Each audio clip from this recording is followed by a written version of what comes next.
Hi అండి అందరికీ. నెల్లూరు చేపల పులుసు అండి.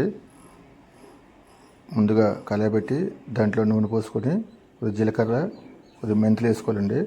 ఆ మెంతులు వేసుకున్న తర్వాత ఉల్లిపాయ ముక్కలు వేసుకొని వేపుకోవాలండి. ఉల్లిపాయలు లైట్గా వేగించాలి. వేసాక ఆ ఉల్లిపాయ మగ్గు కోసం కొద్దిగా సాల్ట్ వేసుకోవాలండి. సాల్ట్ వేసుకుంటే త్వరగా మగ్గుతాయి.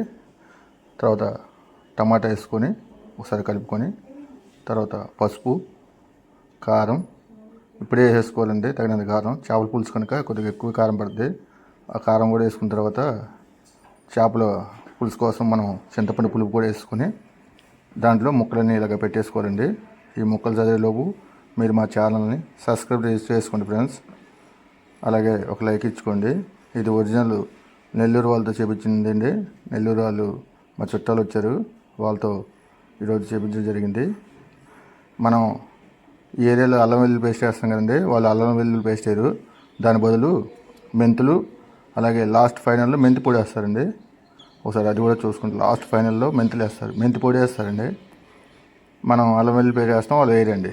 అది ఒకటే తేడా. మిగతా అంతా మన పులుసులాగే మన పులుసులాగా పెట్టుకుంటాం అలాగే. కాబట్టి ఈ టేస్ట్ బాగుందండి. ఇది లేసే విధానం కానీ వండే విధానం బట్టి టేస్ట్ బాగుంది. కానీ ఒకసారి ఇలా చేపలు తెచ్చినప్పుడు ఒకసారి ట్రై చేయండి. జస్ట్ సింపుల్గా అయిపోయిందండి. లాస్ట్లో కరివేపాకు, కొత్తిమీర వేసి ఇప్పుడు చూడండి మెంతి పొడి అండి. మెంతులు లైట్గా వేడి చేసి అవి మెంతి పొడి వేయండి.